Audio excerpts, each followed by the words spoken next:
Friends, मैं हूं Manav. Welcome to movie शूवी। क्या हाल चाल है? एक सवाल काफ़ी ज़्यादा मेरे से लोग पूछ रहे हैं कि यार जवान का बिजनेस एनालिसिस करके बताओ कि मूवी जो इतनी महंगी बनी है, क्या इसका फ्यूचर लग रहा है आपको? देखो, मैं यहाँ पर आपके लिए तीन चार चीज़ें करके बताऊंगा। पहली बात तो ये कि इसकी कितनी मेकिंग कॉस्ट थी, तो उसका डिस्ट्रीब्यूटर कौन है, फिर रिकवरी अभी तक रेड चिलीज़ को कितनी हो गई है, किस किस सिनेरियो के ब्रैकेट के ऊपर मान लीजिए ये ब्लॉकबस्टर हो जाती है, या फिर ये एवरेज निकलती है, या फिर ये मान लीजिए फ्लॉप हो जाती है, तो क्या कमाई हो पाएगी, क्या इसका पोटेंशियल है और रियल पोटेंशियल क्या है। मैथमेटिक्स के साथ इसको डेमोन्स्ट्रेट करेंगे, ठीक है।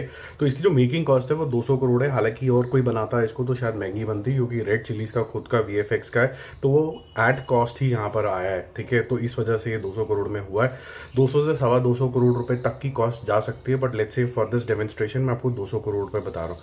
जो इसके डिस्ट्रीब्यूटर हैं वो है वायरएफ, जिन्होंने अपफ्रंट ये मूवी नहीं खरीदी है, जो कि अफवाह है। ये जो रियल तरीके से खरीदी गई है वो है 50-50% विद मिनिमम गारंटी।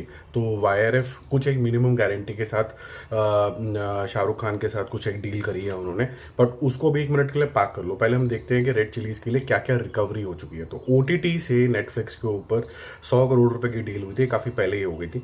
जी के साथ इसकी 150 करोड़ रुपए की डील है, तो 250 करोड़ रुपए हो गए। म्यूजिक इन फ्लाइट एक्सेट्रा वगैरह 35 करोड़ रुपए के बिके हैं। तो ये आपको आज ये करीबन करीबन मैं 25 दिन पहले ही बता चुका था आपको। मैंने आपको 25 करोड़ रुपए की फिगर दी थी, आज ऑफिशियली 35 करोड़ रुपीज़ की फिगर आ गई, ज़्यादा ही आ गई है। तो 285 करोड़ रुपीज़ का लगभग लगभग टोटल कलेक्शन हो चुका है। 150 फ्रॉम सैटेलाइट, OTT का 100 था। म्यूजिक जो है वो लगभग 35 इन फ्लाइट वगैरह मिला के 285 करोड़ रुपीज़ आ चुका है। तो 200 करोड़ रुपए की मूवी बनी थी, तो 85 करोड़ रुपीज़ प्रॉफिट हो जाता है। अगर 25 करोड़ रुपये और महंगी भी चली जाती है तब भी 65 करोड़ रुपए का प्रॉफिट है। अभी ये थिएटर्स तक हिट नहीं करी है, ठीक है। अब हम मान के चलते हैं कि इसका डे वन का कलेक्शन कितना होगा। इसका डे वन का जो कलेक्शन होगा, जो इसका पोटेंशियल है, हम वर्ल्ड वाइड कलेक्शन की बात करते हैं यहाँ पर, 75 से 100 करोड़ रुपए का इसका पोटेंशियल है।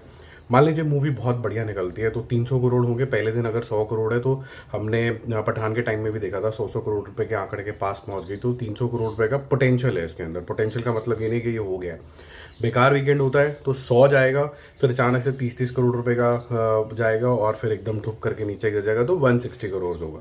अब इसको समझते हैं कि इसका मैथ्स का मतलब क्या है। Life time business in case weekend 300 गया तो 1000 करोड़ का पोटेंशियल है, जिसका मतलब है कि वाईआरएफ के पास 500 करोड़ आएंगे, एग्जीबिटर के पास 500 करोड़ रुपए आएंगे।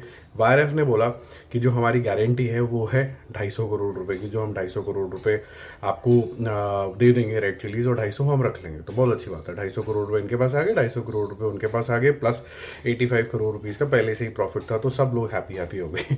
फ्लॉप के सिनेरियो में 200 करोड़ रुपए का टोटल बिजनेस हुआ, जिसमें से वाईआरएफ का 100 करोड़ रुपए मिला, क्योंकि 100 तो एग्जीबिटर को मिल गया लगभग। तो रेड चिलीज भाई साहब को कुछ नहीं मिलता, क्योंकि जैसे मैंने बताया कि मिनिमम गारंटी भी वाईआरएफ लेगा सच अ वाइड रिलीज के लिए, और ये कम से कम नहीं तो 6000 से 6500 स्क्रीन के ऊपर रिलीज होगी। अब हम मान के चलते हैं, ना ये बुरी थी ना फिर ये अच्छी थी, लेकिन शाहरुख खान की वजह से ये एक एवरेज सेमी हिट टाइप की हो जाती है, और ये करीबन 375 से 400 करोड़ रुपए टच कर जाती है, क्योंकि इनिशियल हाइप में ही ये 100-150 करोड़ रुपए कर जाएगी, ठीक है। तो डिस्ट्रीब्यूटर और एग्जीबिटर आधा आधा रख लेंगे मोटा लेवल पे, तो 200 करोड़ रुपए रख लिया। तो वाईआरएफ कहता है मैं 50% शेयर दूंगा आपको। तो वाईआरएफ के पास आए 100 करोड़ रुपए और रेड चिलीज के पास आए 100 करोड़ रुपए। तो ये सिनेरियो जो है ये एक नॉर्मल सिनेरियो है, जिसके अंदर हम एजम्पशन लेके चल सकते हैं। तो 100 करोड़ रुपए का मतलब है कि 85 करोड़ रुपए तो उन्होंने प्री रिलीज बिजनेस में ही कमा लिए थे, और प्री रिलीज प्लस 100 करोड़ रुपए ये, तो 185 करोड़ रुपीज रेड चिलीज फिर भी कमा लेगा। बट ये सिर्फ 185 पे ठहरेगा नहीं, और भी बहुत मीडियम्स होते हैं सेल करने के लिए, तो ये 200-250 करोड़ रुपए में बात चली जाती है। फिर इंटरनेशनली जब ये रिलीज होगी वो बिजनेसेस और ऐड हो जाएंगे, लगभग 10-15 करोड़ रुपए वहाँ भी ऐड हो जाएगा। कहीं अगर कहीं जाके बहुत बड़ी ब्लॉकबस्टर होगी वो बात अलग है। तो ये काफ़ी हद तक जब ये मूवी बन रही होगी, जो इसका मैथ्स लिखा गया होगा स्क्रिप्ट लिखने से पहले कि इसका शाहरुख खान है, इतनी हाइप है, ये है वो है, तो इसके मैथ्स ऑन पेपर बहुत ब्रिलियंट लग रहे हैं। काफ़ी बड़ी मैसिव ये हिट होने वाली है। और कुछ क्वेश्चन पूछना है तो कमेंट करके ज़रूर बता देना। इतनी नॉलेज आपको और कहीं नहीं मिलने वाली है, तो फटाफट से सब्सक्राइब कर लो। Bye bye.